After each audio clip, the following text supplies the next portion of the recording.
ಈ ಬೊಂಬೆ ಪ್ರಯೋಗ ನಮ್ಮ ತಂತ್ರಶಾಸ್ತ್ರದಲ್ಲಿ ಪುತಳಿ ಪ್ರಯೋಗ ಅಂತ ಹೇಳ್ತೀವಿ. ಅವ್ರ ಜೀವನದಲ್ಲಿ ಲಕ್ಷಾಧಿಪತಿಯಾಗಿರಲಿ ಕೋಟ್ಯಾಧಿಪತಿಯಾಗಿರಲಿ ಈ ಪ್ರಭಾವಕ್ಕೊಳಗಾಗ್ಬಿಟ್ರೆ ಅವನು ಭಿಕ್ಷಾಧಿಪತಿಯಾಗ್ಬಿಡ್ತಾನೆ. ಒಬ್ಬರಿಗೆ ಕೆಡುಕನ್ನು ಬಯಸಬೇಕು ಅನ್ನೋ ಉದ್ದೇಶಗಳಿಂದ, ಕುಟುಂಬಗಳನ್ನು ನಾಶವಾಗಲಿ ಅನ್ನೋ ಉದ್ದೇಶಗಳಿಂದ ಇವತ್ತು ಅವರ ಜೀವನದಲ್ಲಿ ಏಳಿಗೆ ಕಾಣಬಾರ್ದು, ಅವ್ರ ಆಸ್ತಿ ಪಾಸ್ತಿಗಳೆಲ್ಲ ಬೇರೆಯವ್ರ ಹೆಸರಿಗಾಗಬೇಕು, ಅನಾಥರಾಗಬೇಕು, ಅವ್ರದನ್ನೆಲ್ಲ ನಾವು ಪಡ್ಕೋಬೇಕು. ಒಟ್ಟಿನಲ್ಲಿ ಈ ಒಂದು ಕೆಟ್ಟ ಉದ್ದೇಶದಿಂದನೇ ಇವತ್ತು ಈ ಒಂದು ಪ್ರಯೋಗಗಳು ನಡೀತಾ ಇರ್ತಕ್ಕಂಥದ್ದು. ಬೊಂಬೆಯನ್ನು ಸೃಷ್ಟಿ ಮಾಡುವುದು, ಆ ವ್ಯಕ್ತಿಗಳನ್ನು ಆವಾಹನೆ ಮಾಡುವಂಥದ್ದು, ಅದಕ್ಕೆ ಪ್ರತಿಷ್ಠಾಪನೆಗಳನ್ನು ನಡೆಸುವಂಥದ್ದು, ಅದಕ್ಕೆ ಬಲಿಗಳನ್ನು ಕೊಡುವಂಥದ್ದು, ಆ ವ್ಯಕ್ತಿಗೆ ಏನಾಗಬೇಕು ಅದರ ಒಂದು ಕಾರ್ಯ ಸಾಧನೆ ಮಾಡುವಂಥದ್ದು. ಸೊ ಅಮಾಯಕರಿಗೆ ಕೈಕಾಲು ಹೋಗ್ಬಿಟ್ರೆ ಏನು ಮಾಡೋದು ವೀಕ್ಷಕರೇ? ಅಮಾಯಕ ಚೆನ್ನಾಗಿದ್ದಂಥವನು ಬೆಡ್ ರಿಟರ್ನ್ ಆಗೋದ್ರೆ ಏನು ಮಾಡೋದು ವೀಕ್ಷಕರೇ? ನಮಸ್ತೆ ವೀಕ್ಷಕರೇ, ನಾನು ನಿಮ್ಮ ಮೈಸೂರಿನ ಶ್ರೀನಿವಾಸನ್. ವೀಕ್ಷಕರೇ, ಇವತ್ತಿನ ದಿನ ನಾನು ನಿಮಗೆ ಬಹಳ ಅದ್ಭುತವಾದ ಮಾಹಿತಿ ಹೇಳ್ತಾ ಇದ್ದೀನಿ. ಇವತ್ತು ಬಹಳ ಇದರಿಂದ ಜನಗಳು ತುಂಬ ನೋವನ್ನು ಅನುಭವಿಸ್ತಾ ಇದ್ದಾರೆ, ತುಂಬ ಸಂಕಷ್ಟದಲ್ಲಿದ್ದಾರೆ. ಇದರಿಂದ ಮುಕ್ತಿ ತಗೊಳಕ್ಕಾಗ್ತಾ ಇಲ್ಲ. ಜೀವಗಳೇ ಕಳೆದೋಗಿರ್ತಕ್ಕಂಥದ್ದು ಬಹಳ ಭಯಂಕರವಾದಂತಹ ವಿಚಾರ ಇದಾಗಿರ್ತದೆ. ಏನಪ್ಪ ಅಂತ ವಿಚಾರ ಅಂತಂದರೆ, ಸಾಮಾನ್ಯವಾಗಿ ನೀವು ನೋಡಿರ್ಬೋದು, ಕೆಲವೊಂದು ಕಡೆ ಕೆಲವು ಸೂಕ್ಷ್ಮ ಪ್ರದೇಶಗಳಲ್ಲಿ, ಸೂಕ್ಷ್ಮ ಜಾಗಗಳಲ್ಲಿ ಈ ಒಂದು ಬೊಂಬೆಯನ್ನು ಇಟ್ಟು ಪ್ರಯೋಗಗಳನ್ನು ಮಾಡ್ತಾ ಇರ್ತಾರೆ. ಬೊಂಬೆ ಪ್ರಯೋಗ ಅಂತ ಹೇಳ್ತೀವಿ, ಅಥವಾ ಪುತಳಿ ಪೂಜಾ ಅಂತಲೂ ಕೂಡ ಇದನ್ನು ನಮ್ಮ ತಂತ್ರಶಾಸ್ತ್ರದಲ್ಲಿ ಕರೀತಾರೆ. ಸೊ ಇದನ್ನು ಯಾಕೆ ಮಾಡ್ತಾರೆ, ಯಾವ ಉದ್ದೇಶಗಳಿಂದ ಮಾಡ್ತಾರೆ, ಇದಕ್ಕೆ ಈ ಪ್ರಯೋಗಕ್ಕೆ ಒಳಗಾಗಿರ್ತಕ್ಕಂಥವ್ರ ಪ್ರಭಾವ ಏನು, ಅವ್ರ ಗತಿ ಏನು, ಏನೇನು ಆಗ್ತದೆ ಅವ್ರಿಗೆ, ಏನೇನೆಲ್ಲ ಅನುಭವಿಸ್ತಾರೆ ಅವರು, ಸೊ ಇದರಿಂದ ಸಂಪೂರ್ಣ ಮುಕ್ತಿ ಹೊಂದೋದು ಹೇಗೆ, ಇದ್ರ ಬಗ್ಗೆ ನಾನು ಇವತ್ತಿನ ದಿನ ನಿಮಗೆ ಸಂಪೂರ್ಣ ಮಾಹಿತಿಯನ್ನು ಕೊಡೋಕ್ಕೆ ಇಷ್ಟಪಡ್ತೀನಿ ವೀಕ್ಷಕರೇ. ದಯವಿಟ್ಟು ಲೈಕ್ ಮಾಡಿ, ಹಾಗೆ ಈ ಒಂದು ಮಾಹಿತಿಯನ್ನು ಸಂಪೂರ್ಣವಾಗಿ ಸ್ಕಿಪ್ ಮಾಡದೆ ನೋಡಿ ಅಂತ ಹೇಳಕ್ಕೆ ಇಷ್ಟಪಡ್ತೇನೆ. ನೋಡಿ, ಮೊದಲನೇದಾಗಿ ಈ ಬೊಂಬೆ ಪ್ರಯೋಗ ನಮ್ಮ ತಂತ್ರಶಾಸ್ತ್ರದಲ್ಲಿ ಪುತಳಿ ಪ್ರಯೋಗ ಅಂತ ಹೇಳ್ತೀವಿ. ಸಾಮಾನ್ಯವಾಗಿ ಇದನ್ನು ನಮ್ಮ ಒಂದು ತಂತ್ರಶಾಸ್ತ್ರದಲ್ಲಿ ಒಂದು ಶಾಂತಿ ಜೊತೆಗೆ ಸ್ತಂಭನ, ಉದ್ವೇಷಣ ಮತ್ತು ವಶೀಕರಣ, ಮರಣ, ಈ ರೀತಿ ಒಂದು ಷಡ್ವರ್ಗಗಳಾಗಿ ವಿಂಗಡಣೆ ಮಾಡಿದ್ದಾರೆ. ಅದರಲ್ಲಿ ವಿಶೇಷವಾಗಿ ಈ ಸ್ತಂಭನದಲ್ಲಿ ಈ ಒಂದು ಪುತಳಿಯ ಪೂಜೆಯ ಒಂದು ವಿಶೇಷತೆಯನ್ನು ಶಾಸ್ತ್ರದಲ್ಲಿ ಉಲ್ಲೇಖ ಇದೆ. ನೋಡಿ, ಈ ಪುತಳಿ ಪೂಜೆಯನ್ನು ಯೂಜಲಿ ಆಗ ಋಷಿ ಮುನಿಗಳು, ತಂತ್ರಜ್ಞರು ಮಾಡ್ತಾ ಇದ್ದಿರ್ತಕ್ಕಂಥದ್ದು ಒಂದು ಸಾತ್ವಿಕ ಕಾರ್ಯಗಳಿಗೆ, ಒಂದು ಅನಾಹುತಗಳನ್ನು ತಪ್ಪಿಸ್ಲಿಕ್ಕೆ, ಅಥವಾ ಪ್ರಕೃತಿ ವಿಕೋಪಗಳನ್ನು ತಡಿಲಿಕ್ಕೆ, ಈ ಥರದ ನಾನಾ ಒಂದಷ್ಟು ಅನಾಹುತ ನಡೆಯುವಂತಹ ಸಂಘಟನೆಗಳು, ದೊಡ್ಡ ರೀತಿಯಲ್ಲಿ ಆಗುವಂತಹ ಆಘಾತಗಳನ್ನು ತಡಿಲಿಕ್ಕೆ ಮಾಡ್ತಾ ಇರತಕ್ಕಂತಹ ಒಂದು ತಂತ್ರಗಳಾಗಿತ್ತು ಇದು. ಬಟ್ ಆದರೆ ಇವತ್ತಿನ ಯುಗಗಳಲ್ಲಿ ಕೆಲವು ದುಷ್ಟ ಮನಸ್ಥಿತಿಗಳು, ದುಷ್ಟ ವ್ಯಕ್ತಿತ್ವಗಳು ಒಬ್ಬರಿಗೆ ಕೆಡುಕನ್ನು ಬಯಸಬೇಕು ಅನ್ನೋ ಉದ್ದೇಶಗಳಿಂದ, ಕುಟುಂಬಗಳನ್ನು ನಾಶವಾಗಲಿ ಅನ್ನೋ ಉದ್ದೇಶಗಳಿಂದ ಇವತ್ತು ಅವರ ಜೀವನದಲ್ಲಿ ಏಳಿಗೆ ಕಾಣಬಾರ್ದು, ಅವ್ರ ಆಸ್ತಿ ಪಾಸ್ತಿಗಳೆಲ್ಲ ಬೇರೆಯವ್ರ ಹೆಸರಿಗಾಗಬೇಕು, ಅನಾಥರಾಗಬೇಕು, ಅವ್ರದನ್ನೆಲ್ಲ ನಾವು ಪಡ್ಕೋಬೇಕು. ಒಟ್ಟಿನಲ್ಲಿ ಈ ಒಂದು ಕೆಟ್ಟ ಉದ್ದೇಶದಿಂದನೇ ಇವತ್ತು ಈ ಒಂದು ಪ್ರಯೋಗಗಳು ನಡೀತಾ ಇರ್ತಕ್ಕಂಥದ್ದು ನಮ್ಮ ಗಮನಕ್ಕೆ ಬಂದಿರತಕ್ಕಂಥದ್ದು. ವೀಕ್ಷಕರೇ, ಈ ಒಂದು ಪುತಳಿ ಅಥವಾ ಈ ಒಂದು ಬೊಂಬೆ ಪ್ರಯೋಗಕ್ಕೆ ಒಳಗಾಗಿರ್ತಕ್ಕಂಥವರು, ಅವರ ಕುಟುಂಬಗಳೇ ನಾಶ ಆಗ್ತಾ ಇದೆ ಇವತ್ತಿನ ದಿನ.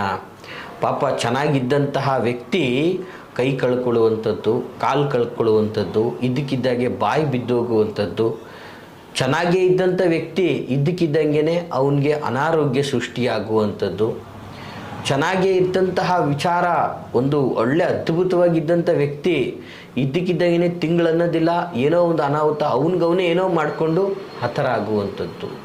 ಈ ರೀತಿಯಾಗಿ ಅದಲ್ಲದೆ ಅವನ ದೇಹ ಸ್ಥಿತಿ ವಿಕಾರ ಆಗುವಂಥದ್ದು, ಬುದ್ಧಿ ಕ್ಷಮತೆ ನಾಶವಾಗುವಂಥದ್ದು, ಮತಿಹೀನನಾಗಿ ಬದುಕುವಂಥದ್ದು, ಈ ಥರದ್ದೆಲ್ಲ ಈ ಪ್ರಭಾವಕ್ಕೆ ಒಳಗಾದಂತಹ ವ್ಯಕ್ತಿಗಳು ಅನುಭವಿಸುವಂತಹ ಸಂಕಷ್ಟಗಳಾಗ್ತದೆ. ಒಬ್ಬ ಮನೆಯ ಯಜಮಾನನಿಗೆ ಈ ರೀತಿಯಾದಂತಹ ಪ್ರಭಾವಗಳು ಬಿದ್ದು ಒಳಗಾದ ಅಂದರೆ ಇಡೀ ಕುಟುಂಬ ನಾಶ ವೀಕ್ಷಕರೇ. ಅವರ ಹೆಂಡತಿ ಮಕ್ಕಳ ಪರಿಸ್ಥಿತಿಗಳೇನು, ಅವರ ಸಂಬಂಧದ ಪರಿಸ್ಥಿತಿಗಳೇನು, ಅವ್ರ ಜೀವನದಲ್ಲಿ ಲಕ್ಷಾಧಿಪತಿಯಾಗಿರಲಿ ಕೋಟ್ಯಾಧಿಪತಿಯಾಗಿರಲಿ ಈ ಪ್ರಭಾವಕ್ಕೊಳಗಾಗ್ಬಿಟ್ರೆ ಅವನು ಭಿಕ್ಷಾಧಿಪತಿ ಆಗಿಬಿಡ್ತಾನೆ. ಜೊತೆಗೆ ಅವನ ಜೀವನದಲ್ಲಿ ಅಭಿವೃದ್ಧಿನೇ ಇಲ್ದಿರಂಗೆ ಆಗ್ಬಿಡುತ್ತೆ. ತುಂಬ ನೋವನ್ನು ಅನುಭವಿಸ್ತಾ ಇರ್ತಾನೆ ಅವನು. ಅವನಿಗೇನು ಮಾಡೋಕ್ಕಾಗಲ್ಲ, ಯಾಕಂದರೆ ಅಷ್ಟು ಕ್ವಿಕ್ಕಾಗಿ ಒಂದು ವಿಚಾರವಂತನಾಗತಕ್ಕಂತಹ ವ್ಯಕ್ತಿ, ಅಷ್ಟೊಂದು ಜ್ಞಾನವಂತನಾಗಿರ್ತಕ್ಕಂಥವನು, ಅಷ್ಟೊಂದು ಪ್ರಭಾವಶಾಲಿ ಆಗಿರ್ತಕ್ಕಂಥ ವ್ಯಕ್ತಿ ಏನು ಮಾಡೋಕ್ಕೆ ಹೋದರೂ ಕೂಡ ಅವನಿಗೆ ಜಯ ಅನ್ನೋದೇ ಸಿಗ್ತಾ ಇರಲ್ಲ. ಏನು ಮಾಡಿದ್ರು ಅವನಿಗೆ ಯಶಸ್ಸು ಅನ್ನೋದು ಸಿಗ್ತಾ ಇರಲ್ಲ. ನಷ್ಟ ನಷ್ಟ ನಷ್ಟ, ಎಲ್ಲೋ ಒಂಥರ ದೇಹ ಹಿಂಡ್ದಂಗೆ ಆಗ್ತಾ ಇರ್ತದೆ. ಆದರೆ ವೈಜ್ಞಾನಿಕವಾಗಿ ಅವನಿಗೆ ಯಾವುದೇ ಕಾಯಿಲೆ ಇಲ್ಲ ಅನ್ನುವಂಥದ್ದು ಕೂಡ ಪ್ರೂವ್ ಆಗ್ತಾ ಇರ್ತದೆ. ಆದರೆ ಅವನು ನೋವನ್ನು ಅನುಭವಿಸ್ತಾನೇ ಇರ್ತಾನೆ. ಸೊ ಏನಾಗ್ತದೆ, ಇವೆಲ್ಲವೂ ಕೂಡ ವೀಕ್ಷಕರೇ ಅನುಭವಗಳ ಆಧಾರದಲ್ಲಿ ನಾವು ಇದನ್ನು ಹೇಳಬೇಕಾಗ್ತದೆ ವೀಕ್ಷಕರೇ. ಪಾಪ ಹೇಳ್ಬೋದು, ಏನಾಗಿದೆ ಅವನಿಗೆ, ದುಡಿಯೋನು ಹಿಂಗೆ ಯಾಕೆ ಕುತ್ಕೊಬಿಟ್ಟಿದ್ದಾನೆ, ಏನಾಯಿತು, ಚೆನ್ನಾಗೇ ಇದ್ನಲ್ಲ, ಈಗಲೂ ಒಳ್ಳೆ ಚೆನ್ನಾಗೇ ಇದ್ದಾನಲ್ಲ ಗುಂಡ್ಕಲ್ಲಾಗಿ ಅಂತ ಹೇಳ್ಬೋದು. ಆದರೆ ಅವನು ಒಳಗಡೆ ಅನುಭವಿಸ್ತಾ ಇರ್ತಕ್ಕಂತಹ ಬಾಧೆ ಆ ವ್ಯಕ್ತಿಗೆ ಮಾತ್ರ ಗೊತ್ತಿರ್ತದೆ ವೀಕ್ಷಕರೇ. ಈ ರೀತಿಯಾದಂತಹ ದುಷ್ಟ ಪ್ರಯೋಗಗಳನ್ನು ಯಾರು ಮಾಡಬೇಡಿ ಅಂತ ನಾನು ಬಹಳ ಸಲ ಹೇಳಲಿಕ್ಕೆ ಇಷ್ಟಪಡ್ತೀನಿ. ಈ ಕೆಲವು ಉಗ್ರ ವ್ಯಾಘ್ರ ಮನಸ್ಥಿತಿ ಇರತಕ್ಕಂಥವ್ರು ಈ ತಂತ್ರ ಮಂತ್ರಗಳನ್ನು ಮಾಡ್ತಾ ಇರ್ತಕ್ಕಂಥದ್ದು, ಇದು ಸಾಮಾನ್ಯವಾಗಿ ಕೆಲವು ವಿಶೇಷ ಜಾಗಗಳಲ್ಲಿ ಮಾತ್ರ ಮಾಡ್ತಕ್ಕಂಥದ್ದು ವೀಕ್ಷಕರೇ. ಆ ಒಂದು ತಂತ್ರಗಳನ್ನು ಮಾಡಿ ಇವತ್ತು ಎಷ್ಟೋ ಕುಟುಂಬಗಳು ಬೀದಿಗೆ ಬಂದಿರತಕ್ಕಂಥದ್ದು. ಈ ಒಂದು ಬೊಂಬೆ ಪ್ರಯೋಗದಿಂದ ವಿಶೇಷವಾಗಿ ನಾನಾ ಜೀವಗಳು ನಾಶವಾಗಿರ್ತಕ್ಕಂಥದ್ದು ಕೂಡ ಗಮನಿಸಿದ್ದೀವಿ. ಬೊಂಬೆಯನ್ನು ಸೃಷ್ಟಿ ಮಾಡುವುದು, ಆ ವ್ಯಕ್ತಿಗಳನ್ನು ಆವಾಹನೆ ಮಾಡುವಂಥದ್ದು, ಅದಕ್ಕೆ ಪ್ರತಿಷ್ಠಾಪನೆಗಳನ್ನು ನಡೆಸುವಂಥದ್ದು, ಅದಕ್ಕೆ ಬಲಿಗಳನ್ನು ಕೊಡುವಂಥದ್ದು, ಆ ವ್ಯಕ್ತಿಗೆ ಏನಾಗಬೇಕು ಅದರ ಒಂದು ಕಾರ್ಯ ಸಾಧನೆ ಮಾಡುವಂಥದ್ದು.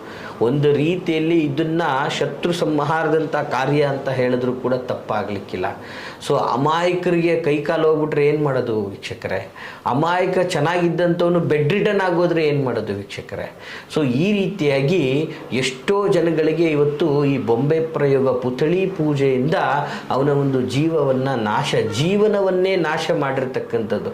ಹೋಗ್ಲಿ ಸರ್, ಅವನೇನೋ ತಪ್ಪು ಮಾಡಿದ್ದಾನೆ ಒಪ್ಕೊಳ್ಳೋಣ, ಅವ್ರ ಕುಟುಂಬದವ್ರು ಏನು ತಪ್ಪು ಮಾಡಿರ್ತಾರೆ? ಆ ವ್ಯಕ್ತಿಗೆ ತೊಂದರೆ ಕೊಟ್ಟರೆ ಇಡೀ ಕುಟುಂಬ ತೊಂದರೆಗೆ ಗುರಿ ಆಗ್ತಾ ಇದೆಯಲ್ಲ, ಹೇಗೆ ಇದನ್ನು ಸಹಿಸುವಂಥದ್ದು?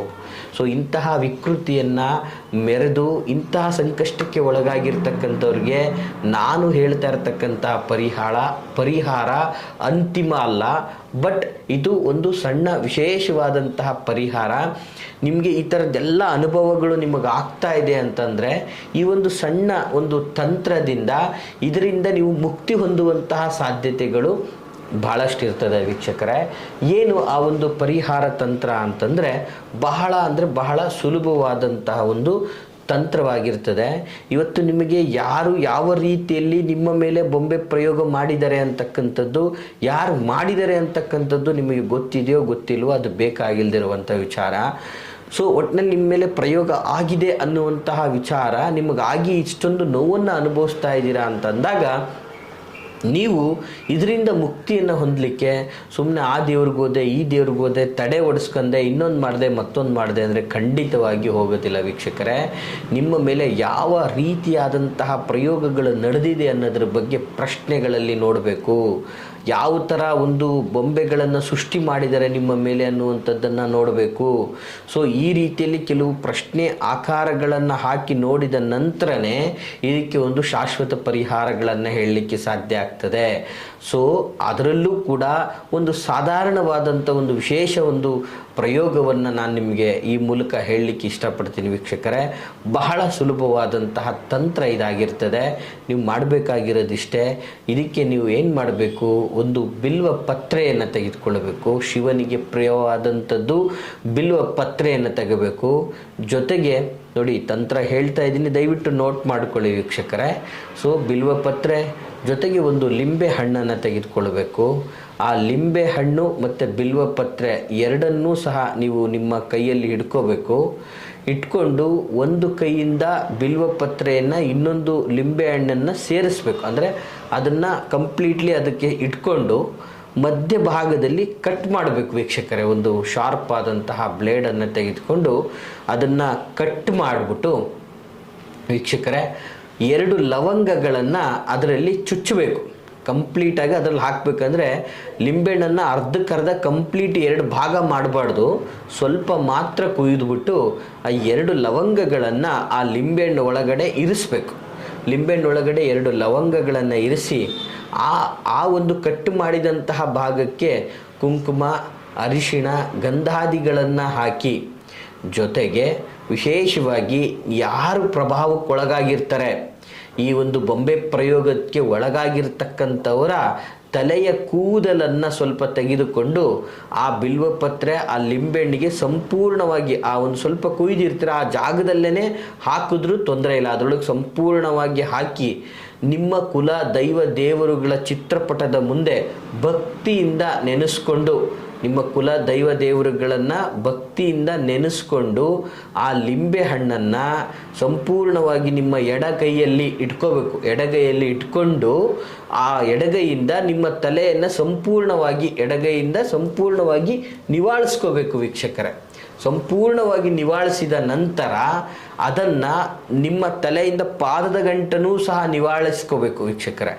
ಈ ರೀತಿಯಾಗಿ ನಿವಾಳಿಸ್ಕೊಂಡ ನಂತರ ನನಗೆ ಆಗಿರ್ತಕ್ಕಂತಹ ಬೊಂಬೆ ಪ್ರಯೋಗದ ಪ್ರಭಾವಗಳು ನಶಿಸಿ ಹೋಗಬೇಕು, ಈ ಒಂದು ಪ್ರಭಾವ ನನಗೆ ತಾಗಬಾರ್ದು ಅಂತ ನೀವು ನಿಮ್ಮ ಮನದಲ್ಲೇ ಎಳಿಸ್ಕೊಂಡು ನೀವು ಇಳೆಯನ್ನು ತಕ್ಕೊಂಡು ನಂತರ ನಿಮ್ಮ ಊರಿಗೆ ಹತ್ತಿರದಲ್ಲಿರುವ ಅಥವಾ ನಿಮ್ಮ ಊರಿನ ಸ್ಮಶಾನಕ್ಕೆ ತೆಗೆದುಕೊಂಡೋಗಿ ಅದನ್ನು ಬಿಸಾಕಬೇಕು. ಈ ವೀಕ್ಷಕರೇ, ಈ ರೀತಿಯಾಗಿ ನೀವು ಮಾಡಿದ್ದೇ ಆದರೆ ಖಂಡಿತವಾಗಿಯೂ ನಿಮಗೆ ಆಗಿರ್ತಕ್ಕಂತಹ ಬೊಂಬೆ ಪ್ರಯೋಗದಿಂದ ಅಲ್ಪ ಸ್ವಲ್ಪ ಮುಕ್ತಿಯನ್ನು ಪಡ್ಕೋಬೋದು ವೀಕ್ಷಕರೇ. ಸೊ ಈ ಒಂದು ಸರಳವಾದ ತಂತ್ರವನ್ನು ಮಾಡಿ ನೀವು ಪ್ರಯೋಜನವನ್ನು ಪಡ್ಕೊಳ್ಳಿ ಅಂತ ಹೇಳ್ತಾ, ಹೆಚ್ಚಿನ ಮಾಹಿತಿಗಾಗಿ ಅಥವಾ ಈ ಎಲ್ಲ ಸಂಕಷ್ಟಗಳಿಂದ ಮುಕ್ತಿಯನ್ನು ನೀವು ಪಡಿಬೇಕು ಅಂತಂದರೆ ನಾವಿರುವಂತಹ ವಿಳಾಸ ಮೈಸೂರಿನ ವಿಜಯನಗರ 2ನೇ ಹಂತ KD ಸರ್ಕಲಲ್ಲಿ ನಮ್ಮ ಕಚೇರಿ ಇರ್ತಕ್ಕಂಥದ್ದು. ನೇರವಾಗಿಯೂ ಸಹ ಬಂದು ನಮ್ಮನ್ನು ಭೇಟಿಯಾಗಿ ನಿಮ್ಮ ಸಂಕಷ್ಟಗಳನ್ನು ಸಮಾಲೋಚನೆಯನ್ನು ಮಾಡಿಕೊಳ್ಳಿ ಅಂತ ಹೇಳ್ತಾ ಎಲ್ರಿಗೂ ಶುಭವಾಗಲಿ. ನಮಸ್ಕಾರ.